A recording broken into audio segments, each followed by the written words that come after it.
Seramai 2,000 umat Islam memerlukan sebuah masjid yang selesa untuk mereka beribadah. Ayuh bersama kita bantu realisasikan hasrat para penduduk sekitar Taman Saintex Mukim Senai Kulai Jaya Johor Bahru dengan berinfak dan berwakaf kepada dana pembinaan Masjid Taman Saintex Senai sekarang. Selama ini, muslimin dan muslimat di Taman Saintex tidak mempunyai masjid dan hanya menjadikan satu surau untuk penduduk setempat beribadah dan beraktiviti seperti solat fardu 5 waktu, solat Jumaat, kuliah agama dan lain-lain aktiviti keagamaan.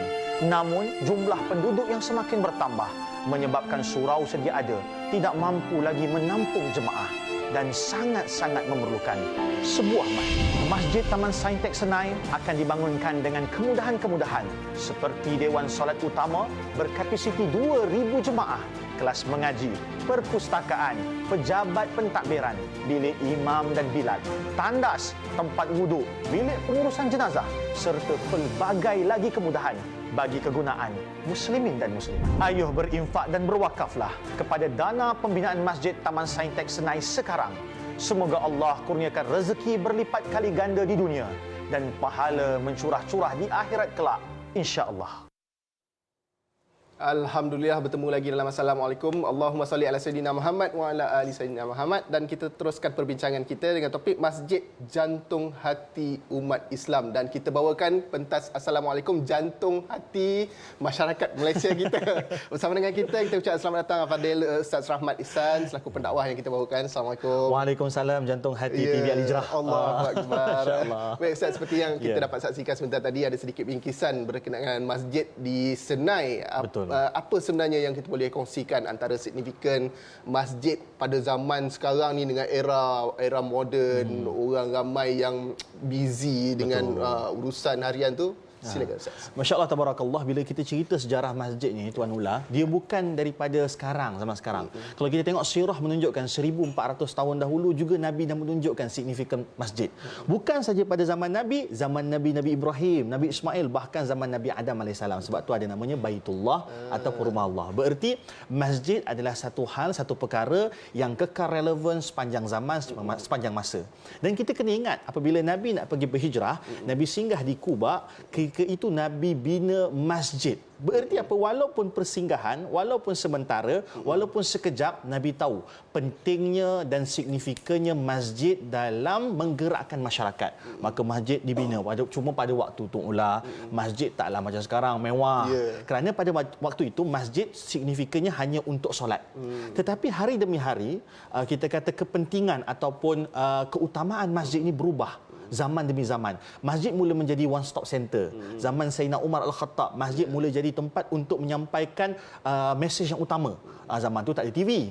Tapi nak kata apa, sekarang juga masjid telah berevolusi menjadi suatu perkara yang disebut sebagai jantung masyarakat. Kenapa? Sebab pada masjid ada sekarang orang mula belajar main silat kat dalam. Gelanggang. Solat-solat itu pasti. Dan banyak lagi perkara keagamaan yang menyebabkan satu-satu tempat itu roh rohaninya, roh agamanya, roh Islam itu tidak hilang. Sebab itu kata para ulama, nak tahu tempat itu ada agama ataupun tidak, salah satunya dengarkan azan berkumandang pada tempat itu. Berarti bila azan berkumandang ada masjid. Ada masjid. Walaupun yang rasa kita boleh azan kat mana-mana. Tapi bila kita kata ada azan, maksudnya ada orang untuk datang solat berjemaah. Masya-Allah tabarakallah, saya pergi ke Masjid Cordova di Spanyol, di Spain. Masjid Cordova sekarang ataupun Istana Cordova sekarang kita tahu bahawa dia telah menjadi muzium. Ada seorang orang Arab, dia pergi azan dekat Masjid Cordova. Dan pada dia azan tu saya tengok dan dia menangis.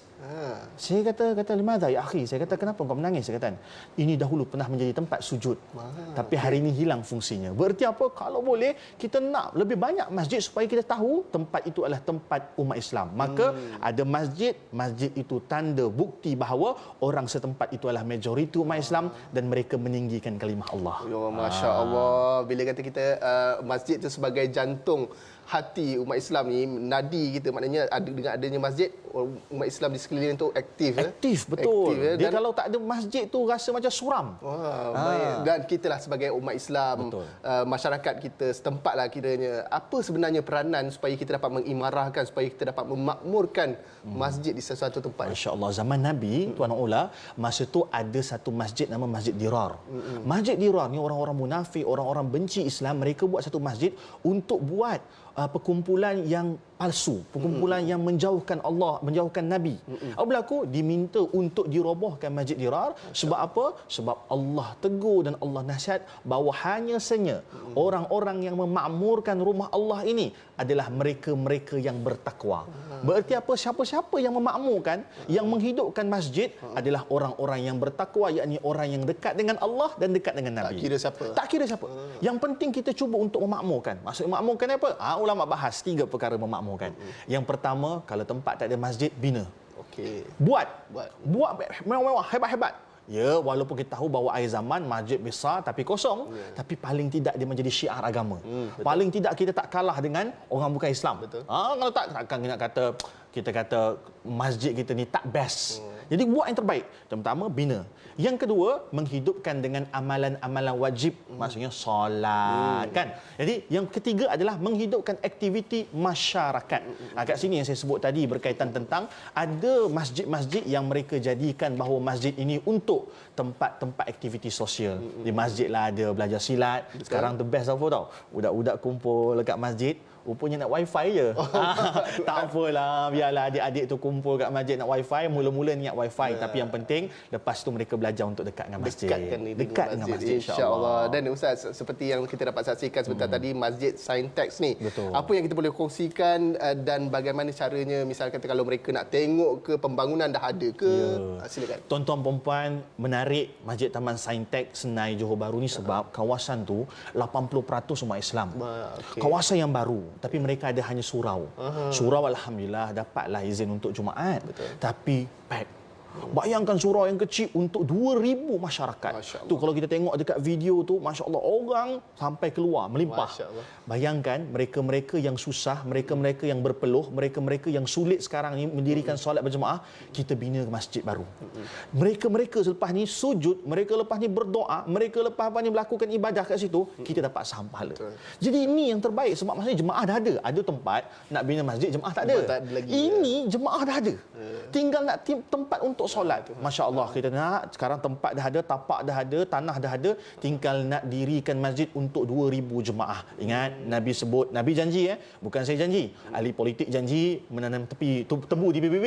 Tapi Nabi janji tak tanam-tanam apa. Nabi cakap betul-betul. Nabi kata apa? Barang siapa yang memudahkan urusan saudaranya, Allah mudahkan urusannya di dunia dan di akhirat. Ni urusan agama ni, urusan akhirat ni. Kesian tengok orang-orang yang sujud tempat panas-panas, berpeluh solat Jumaat dengar khatib. Kita nak bina satu masjid di Taman Sintex Johor. Cuma sikit selingan. Ada orang cakap, Ustaz, Johor Ustaz, jauh. Dia bukan cerita jauh, bukan cerita dekat. Bagaimana kita merasakan orang di sana adalah saudara se-Islam kita juga. Betul. Kita sekarang ni pecah-pecahkan negeri sempadan ni sebab zaman milenial. Kita dulu tak ada, kan? Negeri sama je semua. Okey, patah balik. So kita nak bina satu masjid. Masjid ni akan berfungsi sebagai pusat aktiviti masyarakat, pusat ibadah dan akan jadi syiar agama dekat Taman Sintex tu. InsyaAllah kita nak jemput tuan-tuan perempuan, tengok dekat TV kita sekarang ni ada nombor akaun. Bersama dengan saya, bersama kita untuk bina rumah Allah. Dan percayalah, seperti mana Ustaz Syed sebut tadi, barang siapa yang bina masjid dengan ikhlas, insya-Allah Allah bina rumahnya di syurga, insya-Allah. Insya-Allah. Mudah-mudahan kita juga doakan supaya segalanya dimudahkan. Ya Allah, masya-Allah, kalau kita tengok masya-Allah dia punya melimpah-limpah. Insya-Allah Allah mudahkan segala-galanya. Saya yakin kita punya masyarakat yang sedang menonton kita sekarang ni, penonton-penonton sangat orang kata apa?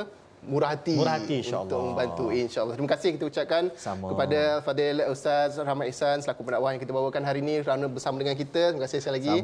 Dan kepada anda penonton-penonton, jangan ke mana-mana, teruskan bersama kami dalam Assalamualaikum selepas ini. Ya Allah, dengan pahala infak ini, aku sedekahkan untuk arwah ibuku. Ayuh, hadiahkan pahala yang sentiasa mengalir buat ibu dan ayah dengan berinfak dan berwakaf kepada dana pembinaan Masjid Taman Sintex, Mukim Senai Kulai Jaya, Johor Bahru sekarang.